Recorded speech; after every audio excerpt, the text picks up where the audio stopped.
नमस्कार दोस्तों। पिछले अध्याय में हमने जाना कि प्राचीन काल में लोग मानसिक शक्ति के माध्यम से उपचार कैसे करते थे। अब इस अध्याय में हम समझेंगे कि आधुनिक युग में भी मानसिक उपचार किस तरह काम करता है और आज के समय में इसका क्या महत्व है। यह अध्याय हमें दिखाता है कि समय बदल गया है, लेकिन मन की शक्ति आज भी उतनी ही प्रभावशाली है। तो आइए शुरू करते हैं चैप्टर 5, आधुनिक युग में मानसिक उपचार। वह कौन सी चीज है जो उपचार करती है? यह उपचारक शक्ति कहाँ रहती है और इसका लाभ कैसे लिया जा सकता है? ये सभी सवाल हमारे लिए बहुत अहम हैं। इन सभी का एक ही जवाब है। उपचारक शक्ति हर व्यक्ति के अवचेतन मन में निवास करती है और रोगी के बदले हुए मानसिक नजरिए से यह सक्रिय हो जाती है। किसी भी मानसिक या धार्मिक वैज्ञानिक उपचारक, मनोवैज्ञानिक, मनोविश्लेषक या डॉक्टर ने कभी किसी मरीज को ठीक नहीं किया है। एक पुरानी कहावत है, डॉक्टर घाव पर पट्टी बांधता है, ईश्वर उसे ठीक करता है। मनोवैज्ञानिक या मनोविश्लेषक मरीज के मानसिक अवरोध हटाकर प्रभावी परिवर्तन लाता है ताकि उपचारक सिद्धांत सक्रिय हो सके और रोगी दोबारा स्वस्थ हो सके। इसी तरह सर्जन शारीरिक अवरोध हटाता है ताकि उपचारक प्रवाह सामान्य ढंग से काम कर सके। कोई भी डॉक्टर या सर्जन या मानसिक विज्ञान का प्रयोग करने वाले पूरी तरह से यह दावा नहीं कर सकता कि उसने मरीज को ठीक कर दिया। उपचारक शक्ति एक ही है, हालांकि इसे अलग अलग नामों से पुकारा जाता है, प्रकृति, जीवन, ईश्वर, रचनात्मक, ज्ञान। लेकिन वास्तविकता में ये सभी अवचेतन शक्ति की ओर इशारा के भिन्न भिन्न तरीके हैं। जैसे हम पहले ही देख चुके हैं, हम स्वयं में मौजूद उपचारक जीवन सिद्धांत के प्रवाह के मानसिक, भावनात्मक और शारीरिक अवरोधों को कई तरीकों से हटा सकते हैं। आपके अवचेतन मन में रहने वाला यह उपचारक सिद्धांत आपको सभी मानसिक या शारीरिक रोगों से मुक्त कर सकता है और करेगा, बेशर्त आप कोई दूसरा व्यक्ति इसे सही दशा दे। यह उपचारक सिद्धांत सभी लोगों में काम करता है, भले ही उनका पंथ, रंग या जाति कोई भी हो। इसका प्रयोग करने और इस उपचारक प्रक्रिया का लाभ लेने के लिए आपको किसी विशेष चर्च का सदस्य बनने की जरूरत नहीं है। आपका अवचेतन आपके हाथ के जले हुए या कटे हुए हिस्से को ठीक कर देगा, भले ही आप नास्तिक या संशयवादी हो। आधुनिक मानसिक चिकित्सा इस सच्चाई पर आधारित है कि जैसी आपकी आस्था होगी, आपके अवचेतन मन की असीमित बुद्धिमत्ता और शक्ति की प्रतिक्रिया भी वैसी ही होगी।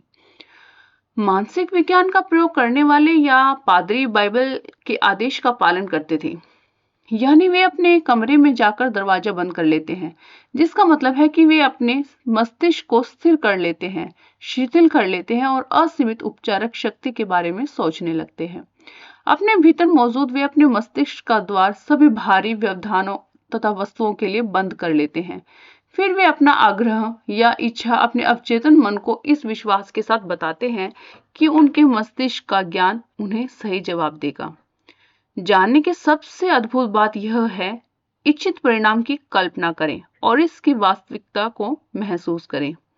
असीमित जीवन सिद्धांत आपके चेतन चुनाव और आपके चेतन आग्रह पर प्रतिक्रिया करेगा। यही इस वाक्य का अर्थ है कि विश्वास रखें कि आपको मिल गया है और आपको मिल जाएगा। प्रार्थना चिकित्सा का प्रयोग करते समय आधुनिक मानसिक वैज्ञानिक यही काम करता है। उपचार की एक प्रक्रिया।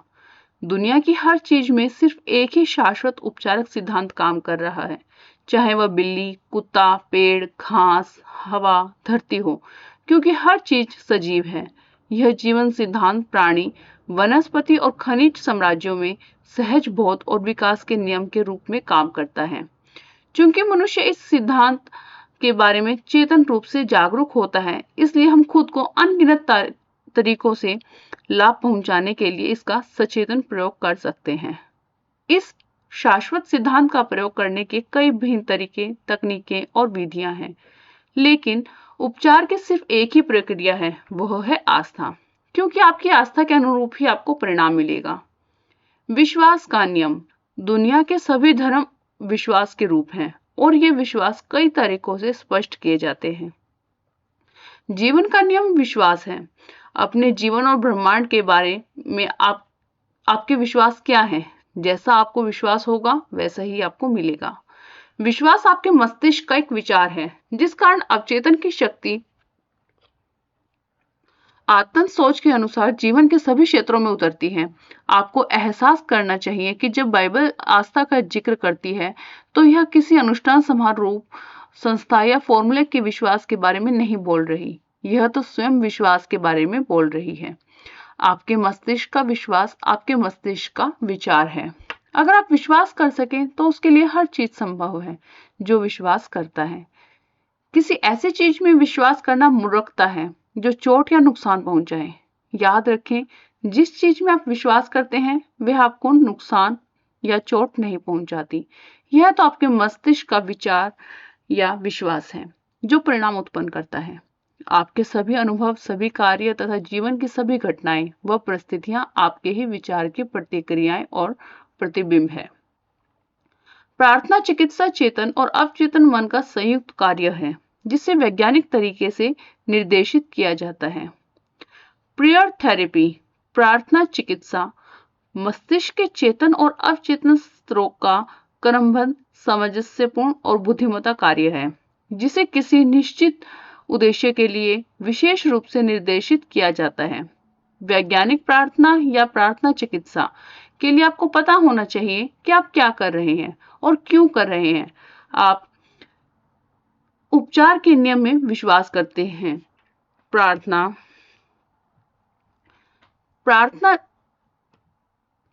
चिकित्सा को कई बार मानसिक उपचार या वैज्ञानिक प्रार्थना भी कहा जाता है। प्रार्थना चिकित्सा में आप किसी निश्चित विचार, मानसिक तस्वीर या योजना को चुनते हैं जिसे आप अनुभव करना चाहते हैं। आप इस विचार या मानसिक छवि को अपने अवचेतन तक पहुंचा देते हैं और काल्पनिक अवस्था की वास्तविकता अनुभव करते हैं। जब आप अपने मानसिक नजरिए में पूर्ण आस्था रखेंगे तो आपको अपनी प्रार्थना का जवाब मिल जाएगा।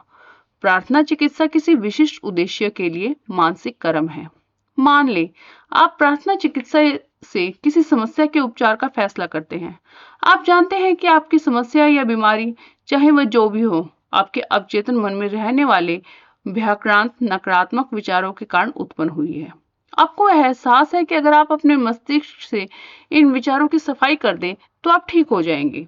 इसलिए आप अपने अवचेतन मन की उपचारक शक्ति की ओर मुड़ते हैं।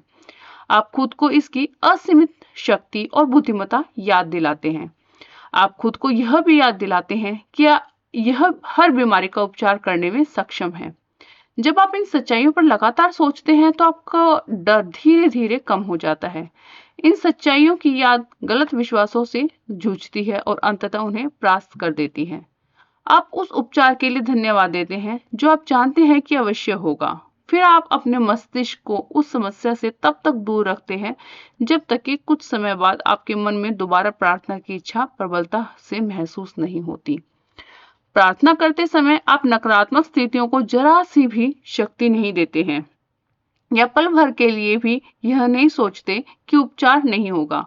इस तरह के मानसिक नजरिए से चेतन और अवचेतन मन का सामंजस्यपूर्ण मेल बनता है जो उपचारक शक्ति को सक्रिय कर देता है। आस्था उपचार का क्या मतलब है और अंधी आस्था किस तरह काम करती है? फेथ हीलिंग, जिसे लोग आस्था उपचार के नाम से जानते हैं, यह दरअसल बाइबल में बताई गई आस्था नहीं है जिसका मतलब चेतन और अवचेतन मन के आपसी संबंधों का ज्ञान होता है। आस्था उपचारक वह व्यक्ति होता है जो उपचार में शामिल शक्तियों की वैज्ञानिक समझ के बिना उपचार करता है। हो सकता है कि वह उपचार की विशेष क्षमता का दावा करें और उसमें या उसकी शक्तियों में रोगी की ब्लाइंड फेथ यानी अंधी आस्था उसे ठीक कर दे। दुनिया के कई हिस्सों में पारंपरिक उपचारक अपने रोगियों को नृत्य, मंत्रों और आत्माओं को बुलाकर ठीक करते हैं। हो सकता है कोई व्यक्ति किसी संत के स्मृति चिन्ह छूकर, खास गंडा बांधकर, अगरबत्ती या धूप जलाकर या विशेष जड़ियों के काढ़े को पीकर स्वस्थ हो गया हो। जो भी चीज रोगी को उस तरीके या प्रक्रिया में सच्चा विश्वास दिलाएगी वह उपचार को अधिक संभव बना देगी। जो भी चीज आपको डर और चिंता से हटाकर आस्था और आशा की ओर ले जाएगी आपका इलाज कर देगी।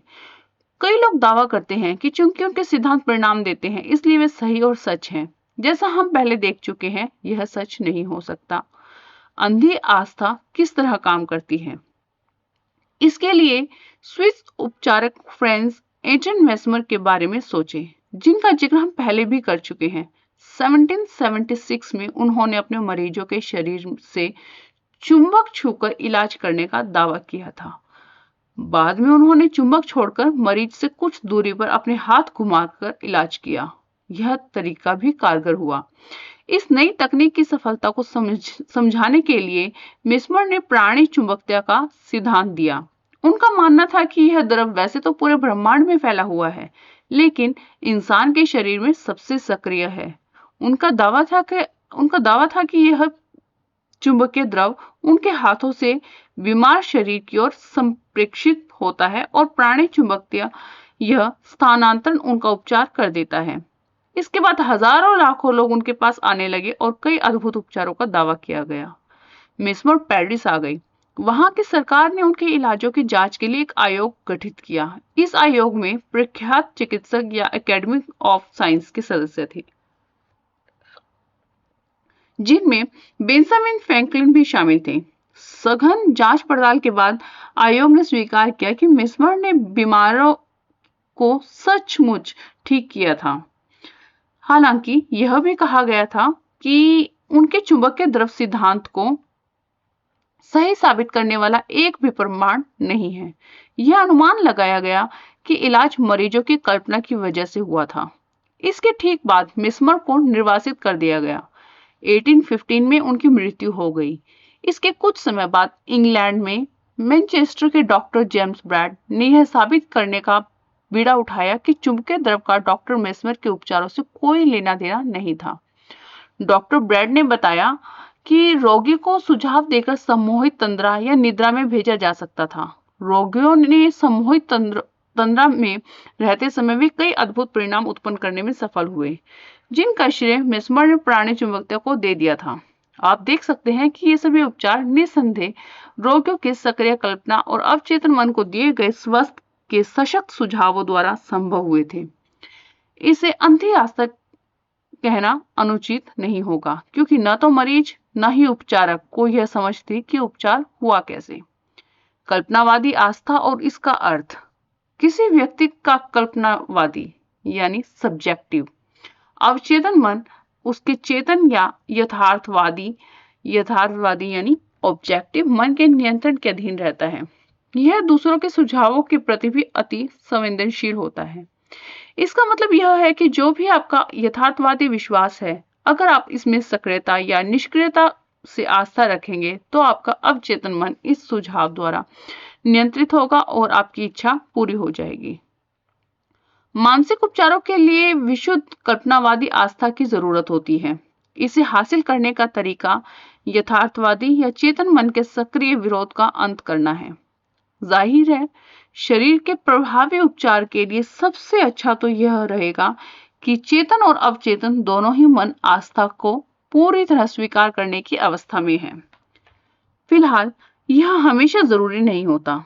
आप अपने मन और शरीर को शिथिल करके उन्नति अवस्था में पहुंच सकते हैं और निष्क्रियता तथा ग्रहणशीलता की स्थिति में दाखिल हो सकते हैं। इस उन्नति अवस्था में आपकी निष्क्रियता कल्पनावादी छाप के प्रति ग्रहणशील बन जाती है।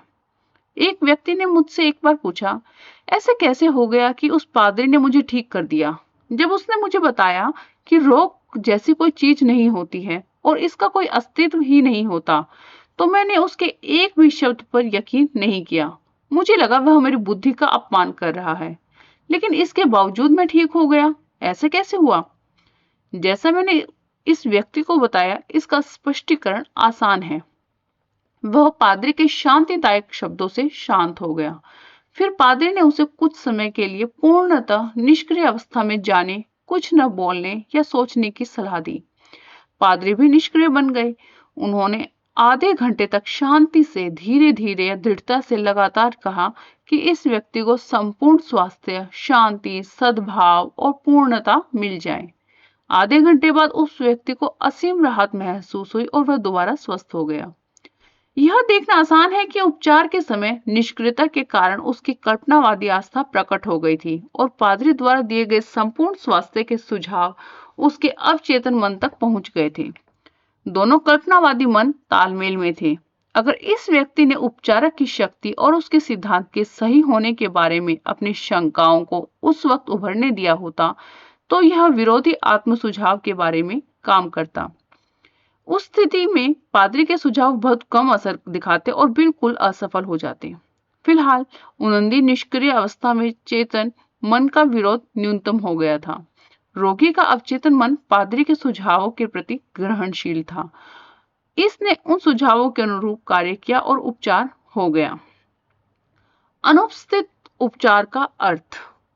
मान लें आप लॉस एंजलिस में रहते हैं और आपको यह खबर मिलती है कि आपकी माँ न्यूयॉर्क सिटी में बहुत बीमार है।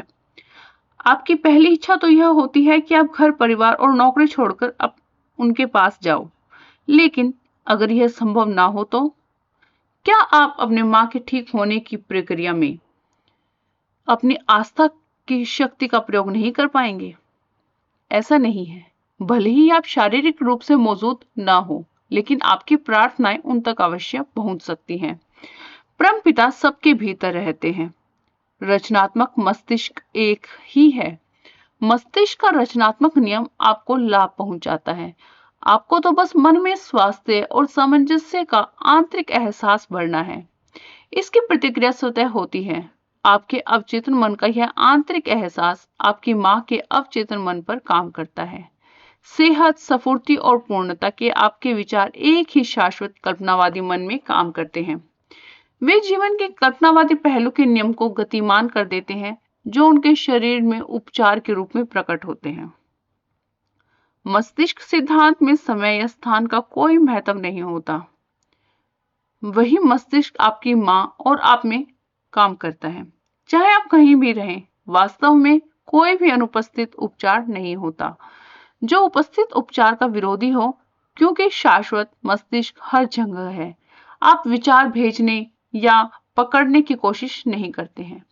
आपका उपचार विचार की चेतन गति है। जब आप स्वास्थ्य, कल्याण और आराम के लक्षणों के प्रति जागरूक बन जाते हैं, तो ये लक्षण आपकी मां में प्रकट होंगे। उसके बाद परिणाम अवश्य मिलेंगे। यहाँ असल जिंदगी का एक उदाहरण दिया जा रहा है, जिसे गलती से अनुपस्थित उपचार मान लिया गया। अनुपस्थित उपचार means absent treatment. Los Angeles की एक महिला को पता लगा कि न्यूयॉर्क में रहने वाले उसकी मां को कोरोनरी थ्रोम्बोसिस हो गया है। वह अपनी मां के पास नहीं जा सकती थी, इसलिए उसने यह प्रार्थना की, उपचारिक शक्ति मेरी मां के पास है। उनके शरीर की स्थिति उनके विचार जीवन का वैसा ही प्रतिबिंब है जिस तरह छायाएं पर्दे पर पड़ती हैं। मैं जानती हूं कि उस पर्दे की छवियों को बदलने के लिए मुझे उन चीजों को बदलना होगा जिनका वे प्रतिबिंब दिखाती हैं। मैं अब अपने मस्तिष्क में अपनी मां के लिए पूर्णता, सामंजस्य और संपूर्ण स्वास्थ्य की छवि बना रही हूं। जिस असीमित उपचारक शक्ति ने मेरी मां का शरीर और उनके सभी अंग बनाए हैं, वह उनके अस्तित्व के हर परमाणु में भर रही है और उनके शरीर के हर कोशिका से शांति की धारा प्रवाहित हो रही है। डॉक्टरों को दैवी मार्गदर्शन मिल रहा है। जो भी मेरी मां को छू रहा है, उसे सही काम करने का मार्गदर्शन मिल रहा है। मैं जानती हूँ कि रोग अंतिम सच नहीं है। अगर ऐसा होता तो किसी का उपचार नहीं हो पाता। मैं प्रेम और जीवन के असीमित सिद्धांत को समर्थक हूँ। मैं जानती हूँ और यह आदेश देती हूँ कि मेरी माँ के शरीर में सामंजस्य, सेहत और शांति व्यक्त हो रही है। उसने दिन में कई बार यह प्रार्थना दोहराई। कुछ दिन बाद उसकी माँ की हालत में उल्लेखनीय सुधार हुआ। उनका हृदय रोग चिकित्सक हैरान था और उसने ईश्वर से प्रबल आस्था के लिए उन्हें बधाई दी। बेटी के मस्तिष्क के पूर्ण आस्था के साथ स्वीकार किए गए निष्कर्ष ने शाश्वत अवचेतन मन में व्याप्त रचनात्मक ऊर्जा को सक्रिय कर दिया। यह उसकी मां के शरीर में संपूर्ण स्वास्थ्य और सामंजस्य के रूप में प्रकट हुई। बेटी ने अपनी मां के बारे में जो सोचा, वह उसकी मां के अनुभव में अभिव्यक्त हुआ। अवचेतन मन के गतिशील कर्म को सक्रिय करना। मेरी एक मनोवैज्ञानिक मित्र ने मुझे बताया कि एक महत्वपूर्ण अंग की बायोप्सी में कैंसर की कोशिकाएं मिली। डॉक्टर ने पीड़ादायक और खतरनाक उपचारक का सुझाव दिया। इसके लिए हाँ करने से पहले मेरे मित्र ने एक और तकनीक आजमाई। हर रात में सोने से पहले वह शांति से वह विश्वास जताती थी, हर कोशिका, नस, तंत्रिका और अंग अब पूर्ण दोष रहित और आदर्श बन रहा है। मेरे पूरे शरीर में स्वास्थ्य और सामंजस्य दोबारा लौट रहा है। लगभग 1 महीने में पूर्ण विचार हो गया। बाद के परीक्षणों में पता चलता है कि कैंसर की कोशिकाएं अब नहीं बची थी। मैं इससे बहुत प्रभावित हुआ, लेकिन मेरी जिज्ञासा जाग गई। मैंने उससे पूछा कि वह सोने से पहले अपना निश्चय क्यों दोहराती थी। उसने बताया, एक बार किसी दिशा में सक्रिय होने पर अवचेतन मन का काम नींद के दौरान भी चलता रहता है। इसलिए वह बहुत जरूरी है कि आप सोने से पहले अवचेतन मन को कोई लाभकारी काम सौंप दें। यह बहुत समझदारी भरा जवाब था। यह भी ध्यान दें कि सामंजस्य और पूर्ण स्वास्थ्य के बारे में सोचते समय उसने एक बार भी अपनी बीमारी का नाम नहीं लिया। मैं प्रबलता से सुझाव देता हूं कि आप अपनी बीमारियों के बारे में बोलना बंद कर दें या उनका नाम न लें, खास तौर पर सोने से ठीक पहले के घंटों में। उन्हें जिस एकमात्र स्रोत से जीवन मिलता है वह है आपका ध्यान और आपका डर। ऊपर जिस मनोवैज्ञानिक का जिक्र किया गया है उसकी तरह मानसिक सर्जन बने, फिर आपकी मुश्किलें भी उसी तरह दूर हो जाएंगी जिस तरह निर्जीव शाखाएं किसी पेड़ से टूट जाती हैं। इसके विपरीत यदि आप लगातार अपने दर्द और लक्षणों की रट लगाए रखते हैं तथा उनके बारे में बात करते हैं, तो आप उनकी शक्ति बढ़ा देते हैं। आप उस गतिशील क्रम को रोकते हैं जो आपके अवचेतन मन की उपचारक शक्ति और ऊर्जा को सक्रिय करता है।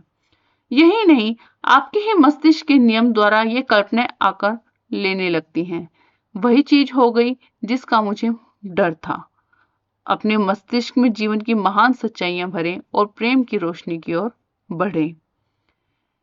आपके सेहत बढ़ाने के सूत्र। नंबर 1, पता लगाएं कि वह कौन सी चीज है जो आपका उपचार करती है। विश्वास करें कि अवचेतन मन को दिए गए सही निर्देश आपके मस्तिष्क और शरीर का उपचार कर देंगे। 2, अवचेतन मन को अपने आग्रह या इच्छाएं बताने की एक निश्चित योजना बना लें। 3, इच्छित परिणाम की कल्पना करें और उसकी वास्तविकता महसूस करें। इसे लगातार करें, आपको निश्चित रूप से परिणाम मिलेंगे। 4, फैसला करें कि विश्वास क्या है। जान लें कि विश्वास आपके मन का एक विचार है और आप जो सोचते हैं आप उसकी रचना करते हैं। 5, बीमारी या नुकसान या चोट पहुंचाने वाली किसी चीज में विश्वास करना मूर्खता है।